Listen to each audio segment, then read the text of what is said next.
I had a very troubling experience the other day that I'd like to share with you.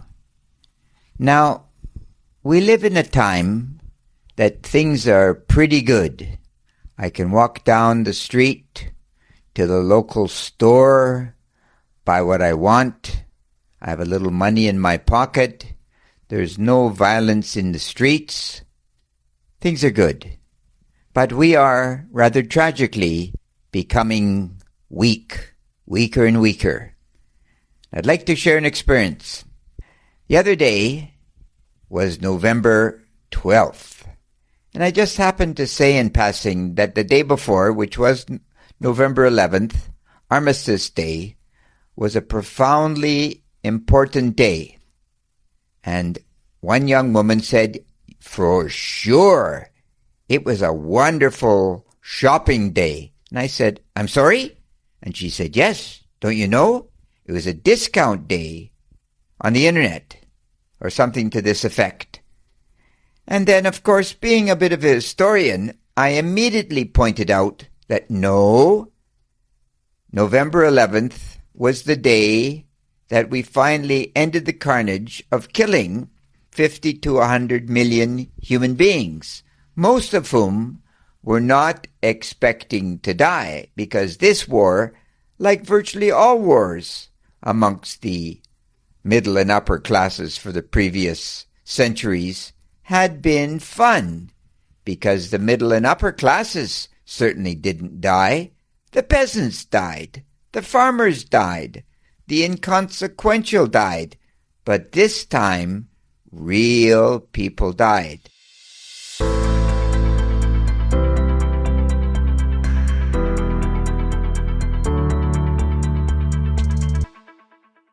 And the first Battle of the Somme in summer 1916, the first day, July the 1st, when the British Army went over the top, 35,000 were killed the first day and 35,000 wounded. But, of course, no antibiotics, not until the 40s, 1940s, so those 35,000 undoubtedly died as well. First day. And, of course, this particular assault went on until the fall, and 650,000 imperial soldiers of the British Empire were dead, and 650,000 of the opposition, mostly German forces. But more importantly, here were an enormous amount of so-called PAL battalions. These were kids that had been recruited in high school to join up, because it was going to be fun, and it was going to be over in about 6 weeks or so. And now, of course, into the second year, now we're going to get our chance to put it all asunder. Soon will be over. What a bloodbath. And it continued on for another 2 years. So at the end, then, of course, the Spanish flu, 100 million to 200 million people dead within 5 years, from 1914 to 1919. The world certainly has never recovered. So what were the consequences of this? Well, because the British Empire was mostly run by a tiny group of upper-class people, the intellectuals who had graduated from the best universities, they could no longer govern the empire. Conflict came to pass in India, and then, of course, the great blunder, the Second World War, and another, God only knows, 100 million dead as well, and a new level of evil. 2 stunning books, if you ever have a moment that you might really, I wouldn't say enjoy, but they really give a bookmark to actually what went on during the First World War. One from the German side, which is All Quiet on the Western Front, by Heinrich Maria Remarque, and the other one, Goodbye to All That, by Robert Graves from the British side. They document the pain of what really went on. And Hitler actually banned the book, All Quiet on the Western Front, because it really describes the horrific nature of these high school kids from Germany, and they all die in the end. They all die. And in Robert Graves's case, most of the men around him die. It's a mess, a true mess. And yet, once again, we're fighting in the Ukraine, and we're fighting in Gaza and in Lebanon. Lessons to be learned here. When will humanity learn that war is accomplished? Nothing. Absolutely nothing.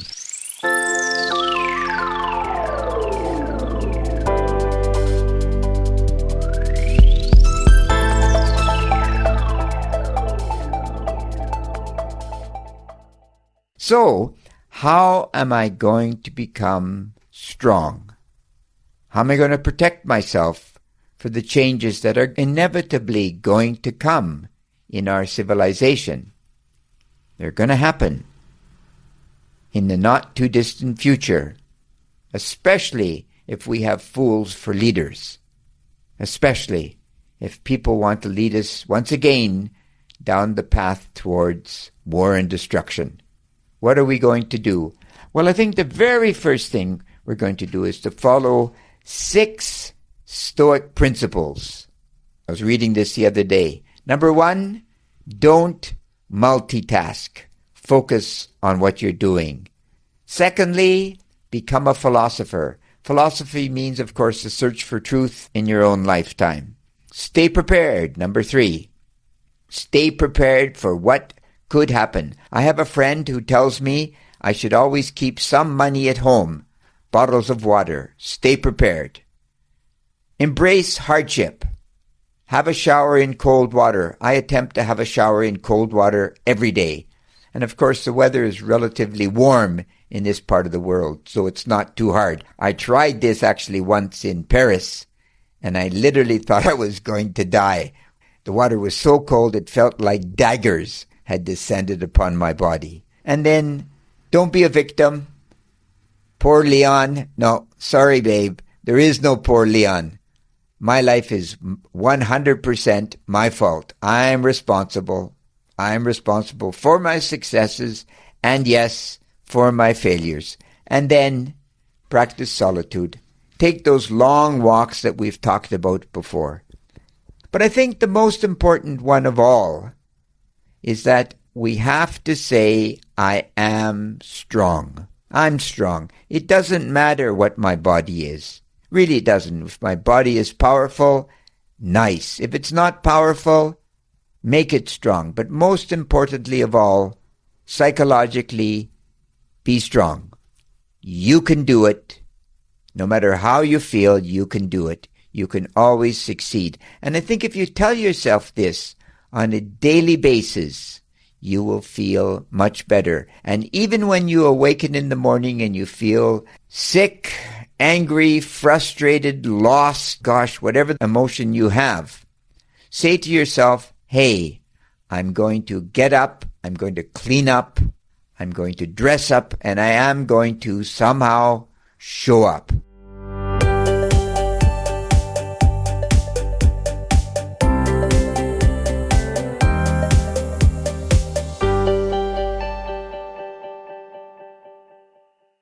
I'm not going to be beaten down. I'm going to survive. You know, I was having a talk with a friend of mine today, and this was actually our theme, that we're survivors. Whatever goes on in life, we will somehow pull it off. And I think it's a very positive mentality because we're not God.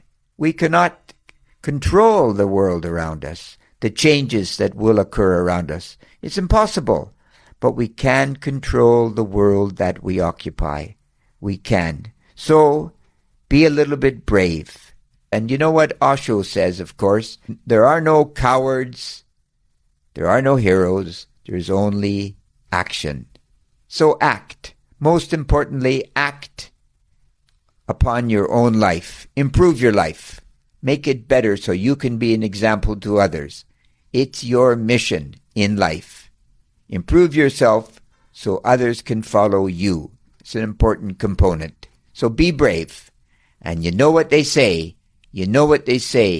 Steel yourself against the oncoming battles in the future. Critical thinking is necessary if you're going to do this.